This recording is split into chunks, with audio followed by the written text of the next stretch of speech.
بسم اللہ الرحمن الرحیم۔ پیارے ناظرین، آج میں آپ کو صبح کے اذکار میں سے ایک بہترین ذکر بتانے جا رہی ہوں۔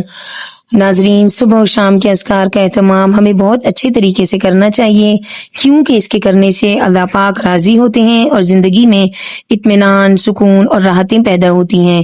ذکر کرنے والی زبان اللہ پاک کو بہت زیادہ پسند ہے، اور جب بندہ ذکر کرتا ہے تو اللہ پاک فرشتوں کی مجلس میں اس کا ذکر کرتے ہیں۔ رسول اللہ صلی اللہ علیہ وآلہ وسلم نے فرمایا، جو شخص صبح کے وقت یہ دعا پڑھے تو میں اس بات کا ضامن ہوں کہ اس کا ہاتھ پکڑے رکھوں گا یہاں تک کہ اسے جنت میں داخل کر دوں گا۔ وہ ذکر یہ ہے: بسم اللہ الرحمن الرحیم، رضیت باللہ ربا وبالاسلام دینا وبمحمد صلی اللہ علیہ وسلم نبیا، رضیت باللہ ربا وبالاسلام دینا وبمحمد صلی اللہ علیہ وسلم نبیا۔ میں اللہ کے رب ہونے، اسلام کے دین ہونے، محمد صلی اللہ علیہ وآلہ وسلم کے نبی ہونے پر راضی ہوں۔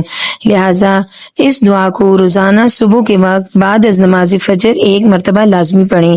پیارے ناظرین، اگر میری ویڈیو آپ کو پسند آئی تو پلیز میرے چینل کو زیادہ سے زیادہ سبسکرائب کریں، لائک کریں، کامنٹ کریں اور بیل آئیکن کو پریس کریں تاکہ میری نئی آنے والی ویڈیو آپ تک پہنچ سکے۔ اللہ نگہبان۔